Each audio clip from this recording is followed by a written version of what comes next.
Hey, everybody, and welcome back to my Zero Carb Life. I am Kelly Hogan, and I am joined today by Dani Conway. Dani is a board-certified functional diagnostic nutrition practitioner. Woo! And she's also a functional blood work specialist and a gut thrive practitioner. I have actually known Dani and known of Dani and worked with her in Facebook groups and in the online space for many years. She has been coaching and doing fitness and nutrition with women for 15 years now. I haven't known her for that whole 15 years, but we go kind of far back. Welcome. How are you, Dani?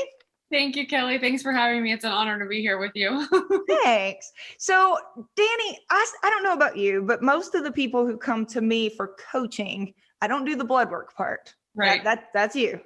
But most people who come to me for help or even just shoot me a DM, it is usually something like, I started carnivore and I'm dropping weight, feeling amazing. All is well. Every problem I ever had is gone.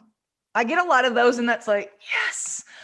Or I'll get messages saying, I can't get started. Can you help me? Yes, I got you, boo. This is what I do.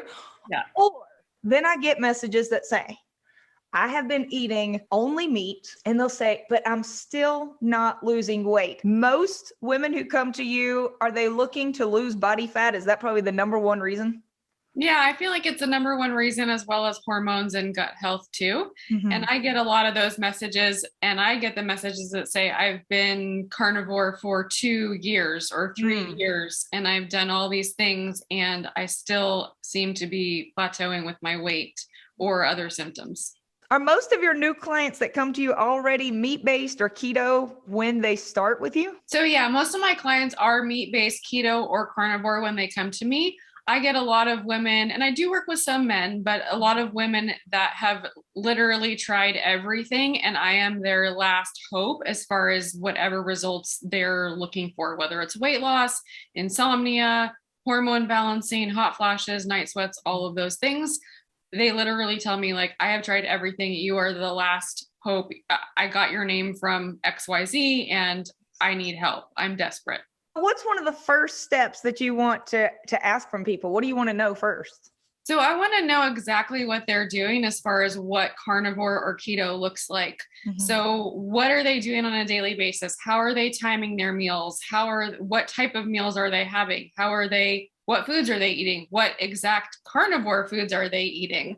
And then how much are they eating as far as meats, fats, carbs, if they are eating any carbs, and then go from there with making sure that fine-tuning their nutritional foods, their ratios, making sure all of that is dialed in and correct for their body, their metabolism, their hormone status, their activity level, and then going from there in terms of fine-tuning whatever those next steps would be. Do you have people pretty early on use like a TDEE, a total daily energy expenditure calculator? Do you have people try that? So a lot of people that come to me, they have figured out what their TDEE is, their total daily energy expenditure. Some have played with eating over or eating under that amount and trying to get to whatever is right for them. Mm-hmm. And they just maybe have not gotten results that way. So I really view food as the foundation for everything that we do. So looking to make sure that they're eating enough. So I get a lot of chronic undereaters because that's really, really common. And then making sure that they're eating enough for their body metabolism, exercise level, the type of workouts they're doing, all of that. And then go from there in terms of adding the next layers of testing and hormone balancing and things of that nature. When you ask people to journal what exactly they're eating, and then you look at, age, body size, activity level, and you realize, what they are probably expending each day, which is more common, that you look at the calories that they're eating and you say that they're way under eating? Is that more common? Yeah, for sure. Yes. Because as women, and maybe you can relate from, your dieting history. And I know for me, when I was 65 pounds overweight on a fat-free diet, trying to eat as little as possible, that is what we're taught. Eat less, weigh less. Yes. And so it's not intuitive to think eat more, weigh less. Mm-hmm. And so we need enough to support our hormones, to support our metabolism, to support all of the things that have to happen underneath the surface. And even, for the purpose of weight loss and fat loss, changing body composition. I think almost everyone, carnivore and not carnivore, almost everyone assumes if someone isn't losing weight, they are eating too much. And I'm like you, I find that when people actually write down, especially women carnivores, if they will actually write down what they ate and then like calculate it up, it is typically so far below what they probably should be eating, what they're expending. It's shocking. And most people assume it's more. And I think it's because that as carb eaters, we were always taught like eat a palm-sized amount of meat. So then when we're eating a stack of burger patties for lunch, you feel like, oh my gosh, I'm such a glutton. I just ate a pound. People will say, you can eat a pound of meat. And I'm like, yes, because I'm eating nothing else. Right. You should be able to eat a pound of meat because that's not enough calories for a day. In fact, I'll do it again for dinner because I really do have a large appetite, but also humans need typically more than say 1,200 calories per day. Right. And I think I agree with that for sure. Do you ever see people who do lose weight eating more than what the TDEE says they should eat? Well, yeah, because the TDEE is really, it's still a guesstimation, right? Yeah. You're still putting your stats into a calculator that doesn't know what your personal needs are. So with that being said, making adjustments, I always tell people like experimentation is the best way to go. Yeah. But if something's not working, don't do that for 2 years, before you change the lever and pull something else. Right. I have also seen people who eat large amounts who apparently everything is so well balanced and beautiful that they can lose weight doing that. Absolutely. But not everybody, right? Not everybody can do that. Do you ever feel like it's appropriate advice to tell people to eat less fat? I definitely do have some clients that do better on a little bit leaner. Mm-hmm. But that being said, I also work with so many people that have hormone imbalances that, when we think about the hormones that we're trying to support, the steroid hormones, cortisol, DHEA, progesterone, testosterone, estrogen, all of the steroid hormones that are made from cholesterol plus B vitamins plus minerals, we need to make sure that there's enough fat coming into the system that the body can make what it needs to make to have balanced hormones. Yeah. And I think one of the misconceptions out there about if we eat less fat, we're going to burn our body fat. That may or may not be true, but the bottom line is we can't get our nutrients from the fat on our body. We actually store a lot of toxins in our body fat. And all of that is part of burning fat, as in terms of getting to an ultimate health goal or results. But when it comes to nourishing your body and getting the right nutrients for balanced hormones, we have to take in fat in order to do that.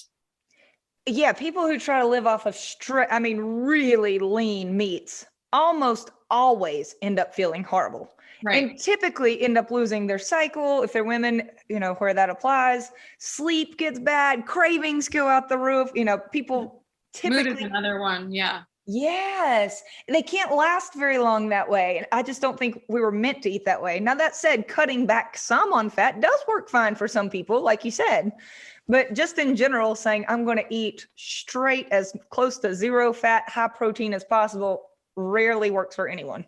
Yeah. And I think when people think in their minds of reducing fat, because of our societal dieting history and what we've learned from that, the tendency is just to cut back too much. And I think that's where people make those mistakes, is not thinking that they can eat fat and lose fat if it's in the context of what's happening with their body. Yeah. There, a good friend of mine, Linda, the carnitarian, Linda Salant, she was talking about eating leaner and she was losing more body fat. She has lipedema and has had great body recomp results eating a leaner carnivore. All of this conjecture that I kept hearing. And then it turns out she's still having 60% calories from fat. Right. Like, this is not a low fat diet, but it was less for her, less than some people who may be trying to hit 80%. Yes. But she's not eating chicken breast over there. It's still steak. Right. And so in the context of that, like as far as ratios go, 60% is usually about the lowest fat I'll have clients using or eating, but I also have some of them going up to 80% fat because of their hormone, their hormone status, or, they're having terrible night sweats, hot flashes, moodiness, irritability, and their body needs a little bit more fat in order to be able to rebalance some of those symptoms. And a lot of people are concerned about if they raise their fat, of course, the protein's going to drop down a little bit because at some point something has to give. Right. And one of the fears around lowering protein is, muscle loss and hair loss. But it's kind of on the flip side of that, fat can also be very anabolic, which is, what we want, versus catabolic, which is muscle wasting, because it can support the hormones to do what we want them to do. So it's just a matter of finding the right balance for each person, and what they have going on is really the moral of the story. But there's a lot going on there's a lot going on under the surface with making the adjustments to the macronutrients and being able to rebalance the symptoms that someone's experiencing. Okay. I eventually, with you very soon, want to get into what we find are the top, I guess, reasons that an adapted carnivore may not be losing weight. But before we do that, I want to talk about kind of the advice that you feel like, because there are some not carnivore, not keto people who just show up on this channel. Welcome, my carb eating friends, who are like, oh, carbs are the problem. So what is some typical standard, even if you haven't had any lab work done, you can probably count on this advice working somewhat to lose weight? Let's start with maybe eating less sugar, right? Agreed. 100%. Okay. All right. Less sugar. Throw one out there. What's another one? So I see a lot with the type of workout someone's doing. So there's a really big tendency, and this was more so years ago, it's kind of evolved from, up to now, but too much cardio and not enough resistance training. Yes. So when we're doing resistance training, we're building muscle. That's going to improve our metabolism as well as many other things. And if we're just doing cardio, that can create more stress, that can create more cortisol, that can create more hormone imbalance or blood sugar imbalances that are going to contribute to the lack of weight loss or the lack of results at the end of the day. So not doing the right amount of resistance training or the incorrect or too much cardio is a big mistake that I see a lot of people making. So general universal advice, eat less sugar, maybe do some slow, even if it's slow and easy, some resistance training, walking, probably good for most everybody. Yeah, I definitely agree. So walking is one of the best ways to improve circulation and improve the lymphatic system. Good.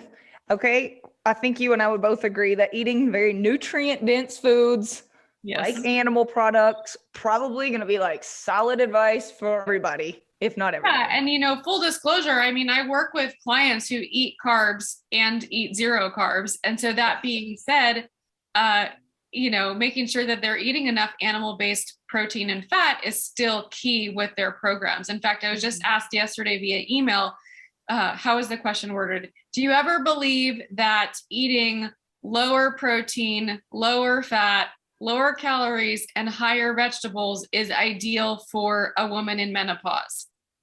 Legit question. Yeah. And because of some information she had gotten from a previous dietitian that she went to go see. And I said, regardless of stage of life, because I don't buy into, because we're a certain age, this or that should happen. Right. It's about figuring out underlying imbalances. So I personally don't believe that at any stage of life, we should be eating a low protein, low fat, low calorie, higher vegetable way of eating. Everybody needs more protein, more fat. It's what our hormones are made of. It's what our building blocks are for our bodies. And of course, low calorie gets us terrible results as far as our metabolism goes. Yes. So it's just the downhill spiral. Yeah, I was really hoping you were going to answer that way. That's good. Okay, getting more sleep. That's a tough one for a lot of people for various reasons. Yeah, mostly this reason, right? Yes, blue light for sure. Yeah. Some things about sleep though that I see happen, blood sugar instability. So a lot of times people have blood sugar spikes and drops throughout the night that are waking them up, and that's why they can't get back to sleep. Cortisol imbalances that can play into that, as well as GI imbalances too can contribute to sleep and wake cycles throughout the night. Okay, getting some sunshine and outdoors, probably solid advice for absolutely. You probably never meet a client where like, oh my gosh, you've got to stop going outside.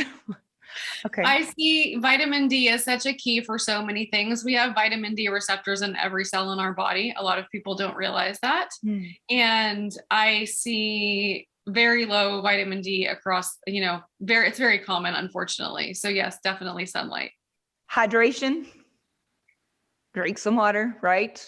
Yes. And I think we get a little bit caught up into the whole just drink when you're thirsty. And in my opinion, for what it's worth, I think that, waiting until we're thirsty is too late for a lot of people, because we have just as many broken thirst signals as we can tend to have broken hunger signals. I do. I know I do, because as I was pregnant, you have to obviously get frequent urinalysis, and I always drink. I mean, I keep water around, but I'm not a thirsty person. My children are always thirsty, and I'm just not. And I got told repeatedly when I was pregnant, going for urinalysis, you're mildly dehydrated, like all the time. I was like, what? So I really have to like make myself drink.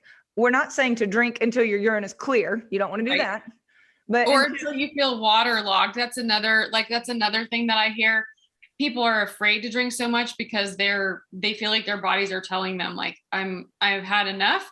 And yes, I mean, that's something that you want to listen to. It's just finding that balance in between. Okay. Everybody should probably, especially carnivores, eat enough fat so that they feel good, even if they aren't like calculating macros. If you are feeling lethargic, sort of like we've already talked about, your cycle isn't right, some moods are off, you probably need more fat. So I frequently hear people say that carnivores should eat more fish. Do you feel like that is probably true for everybody? I'm a huge believer in variety for our own mental health.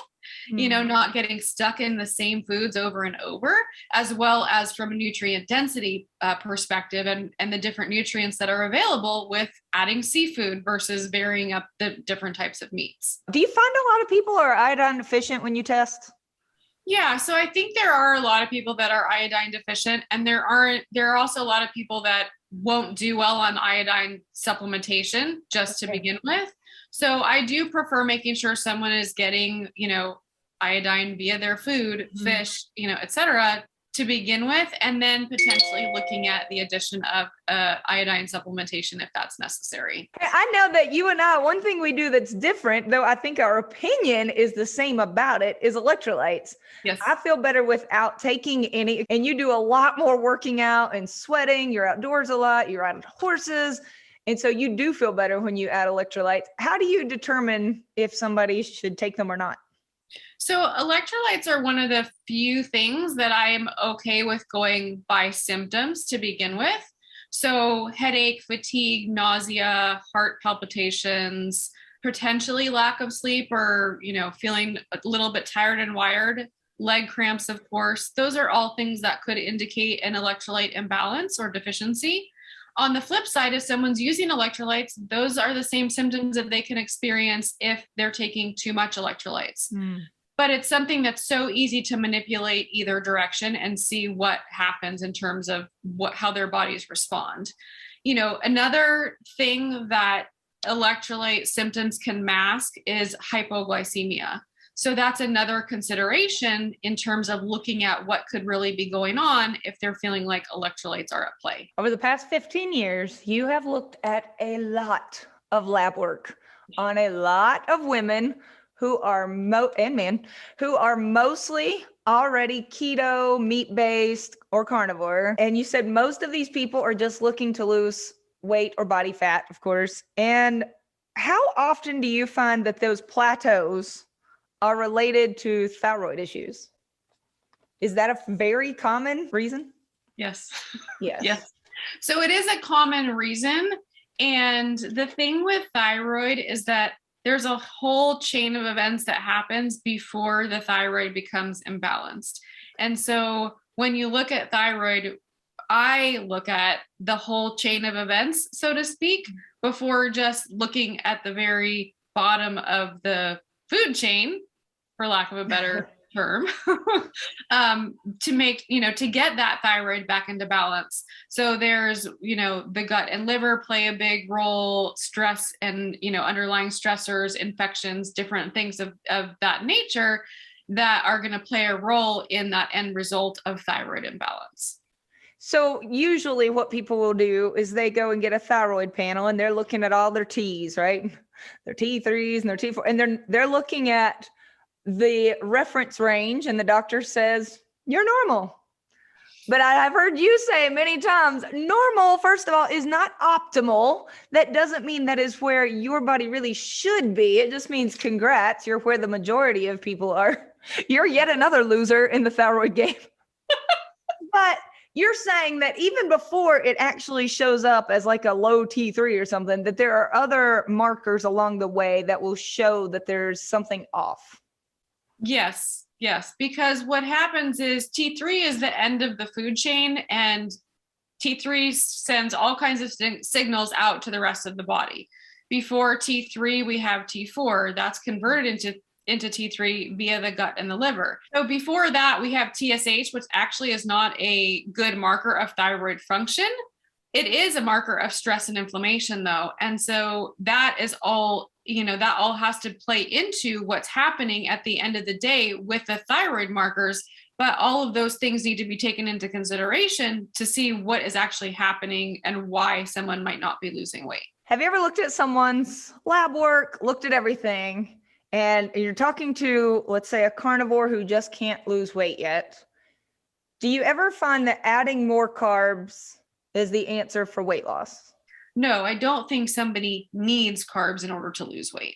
After you've looked at years and years of lab work, I know you said thyroid issues is a big one, but I want us to just talk about the most common reasons people really aren't losing. And let's just start by saying, if you're not already on a low carb diet, it's probably, in my opinion, the carbs. That's what it was for me, at least.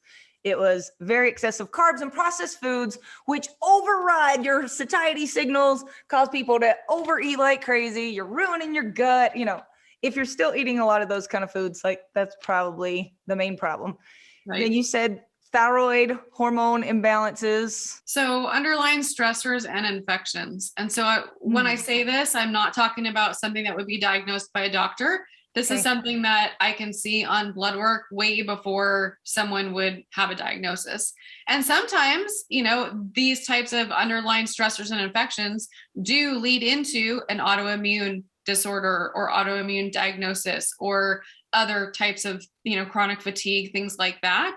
But typically, the things that I can see with those markers being in a normal range versus optimal range, those are some of the key underlying factors, beyond food, beyond all of the things we've been talking about. I mean, I still view food as the foundation for everything we do, and that should always be dialed in, so to speak, first before any of the extra stuff is added.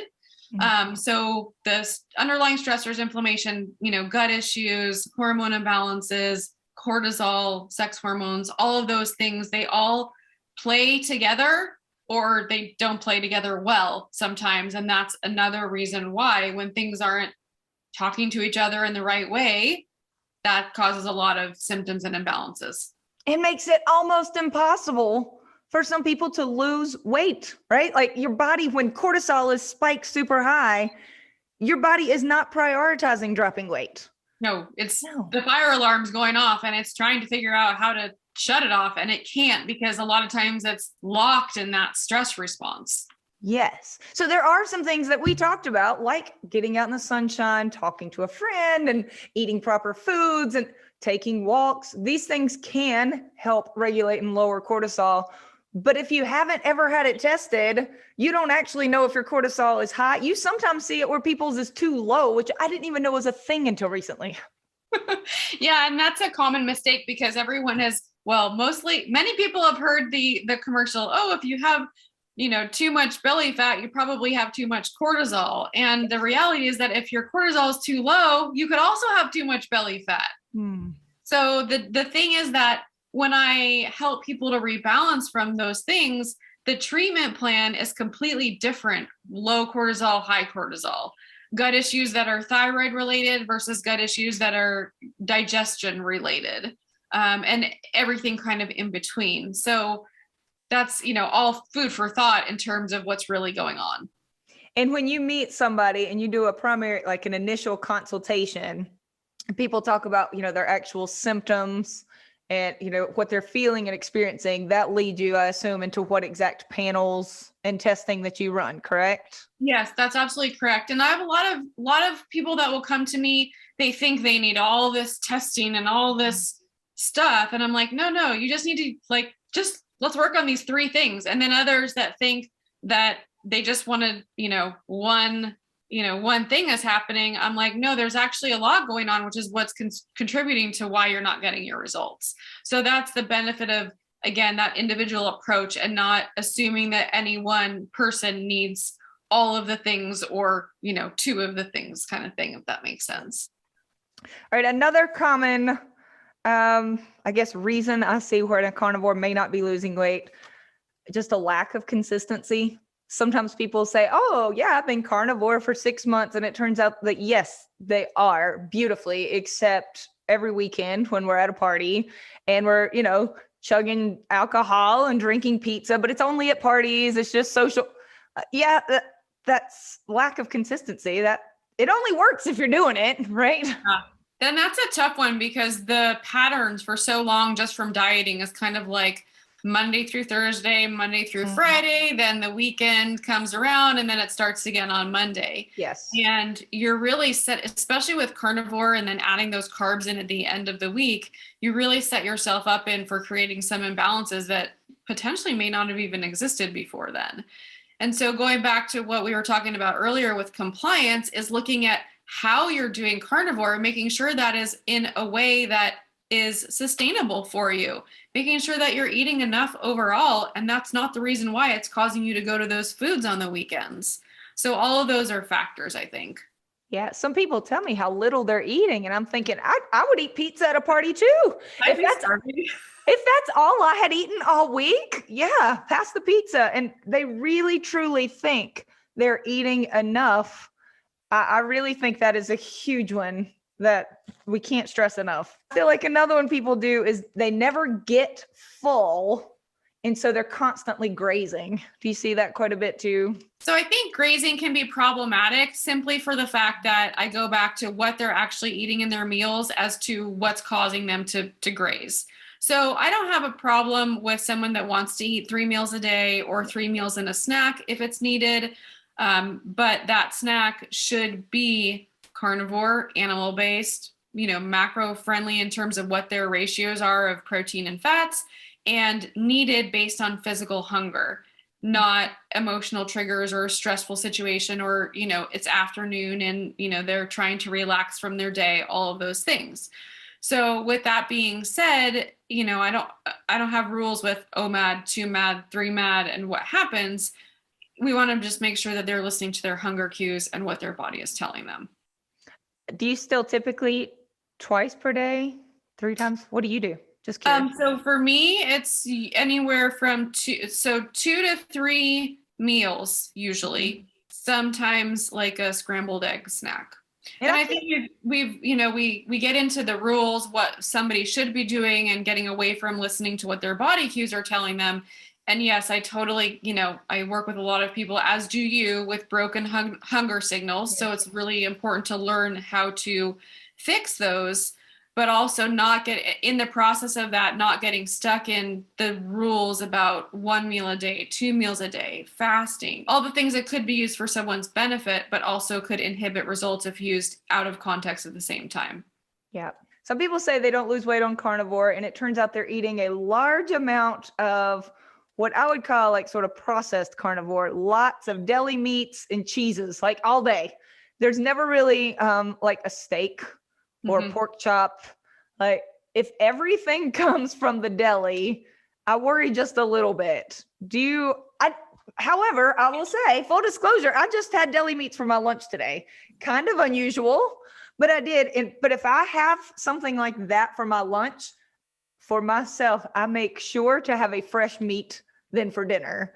Do you see people kind of inhibiting the results, you think, with deli meats and cheeses? Yeah, so I think we're on the same page as this. I always tell people, I definitely think that that's a better option than a lot of the options out there. Yeah.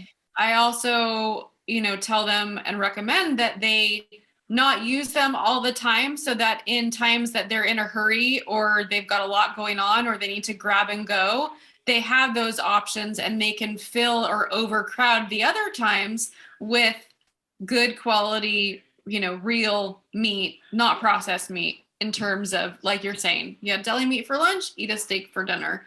And I think people get stuck in, again, if you have to grab and go, those are going to be the best options, but not relying on the things like deli meats and the salami and cheese long term, because I think that will bite them in the butt and then create more cravings and not be satiated and that kind of thing. All right, Danny, after doing all this testing, what are the most common supplements, or I guess deficiencies that then require supplements, that you see for not just carb eaters, but people who are already meat-based keto carnivore?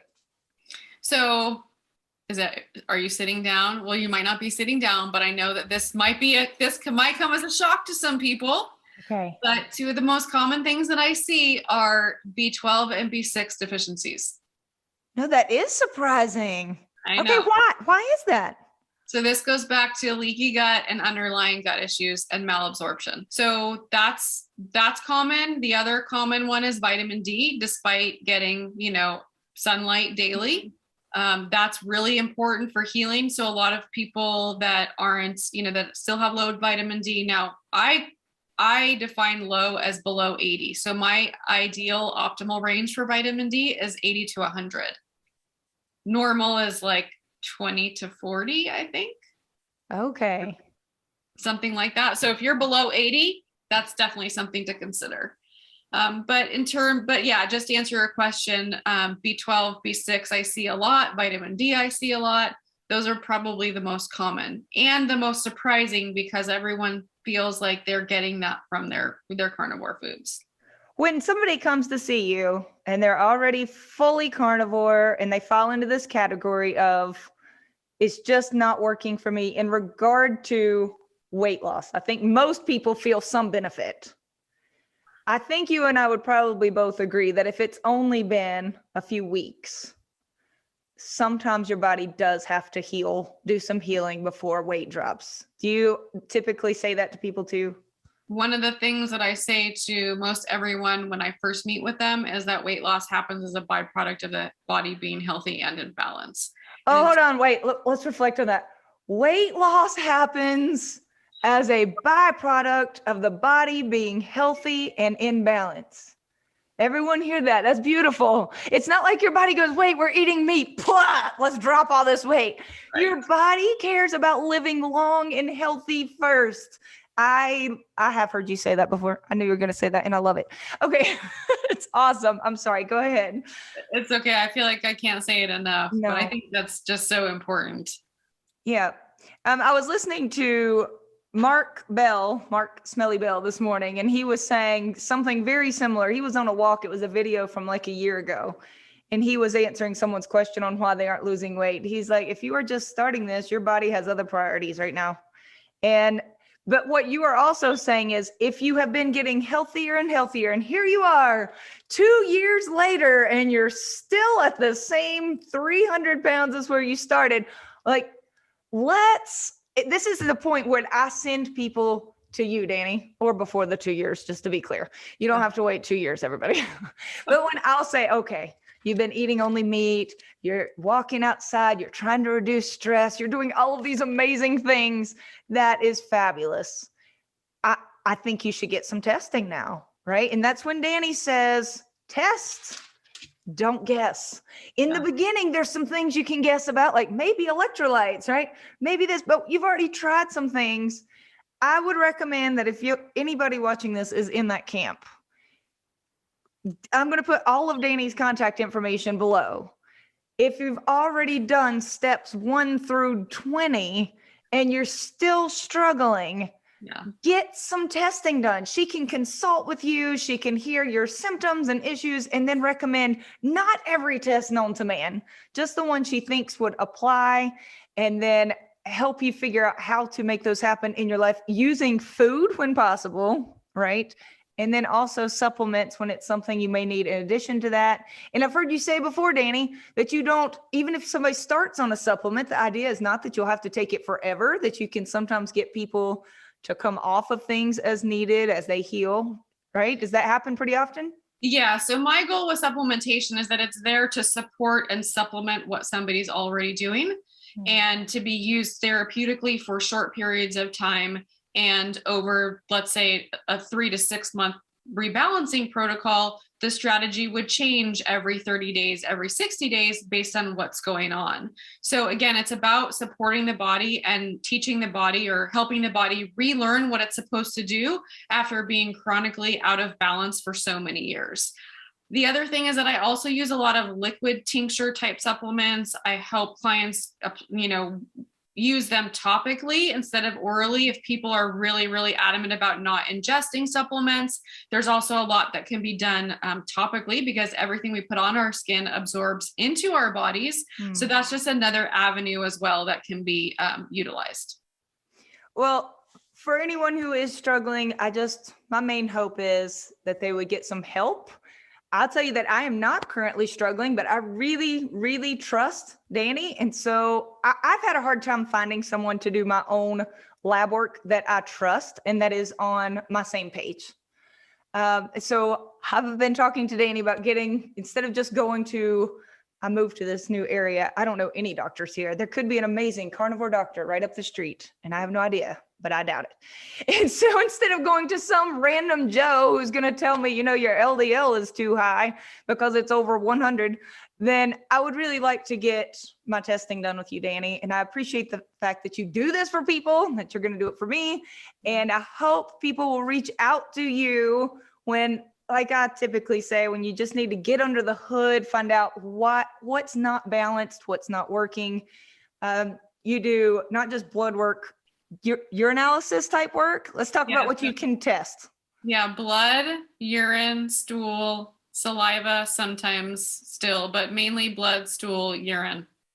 Any hair mineral, or is that not normally necessary? Sometimes I do it, but I find that I have a lot of success with the blood, stool, and urine. Okay. A lot of people don't want to cut their hair and retest cutting their hair and all of that. I know there's a lot of practitioners that do use the hair test mineral analysis very successfully as well. So again, this is just what I have found works best for me in my practice over the last 15 years. Awesome. All right. There are a lot of things I love about you. I love that you encourage people to be patient, to do some healing first, that you encourage people to get out the processed foods and the carbs. I love that you are individual with people, that you don't just give blanket advice. I like the fact that you have a really good sense of humor and you're just really honest. I watch your Instagram stories and I enjoy you a lot, Danny. So thank you for coming on and sharing. You've got 15 years of testing that I don't have to look at. So I'm glad you came to share it with us. Thank you, Kelly, so much. It was such an honor to hang out with you and be on your channel. So thank you so much. All right. See you soon. Bye.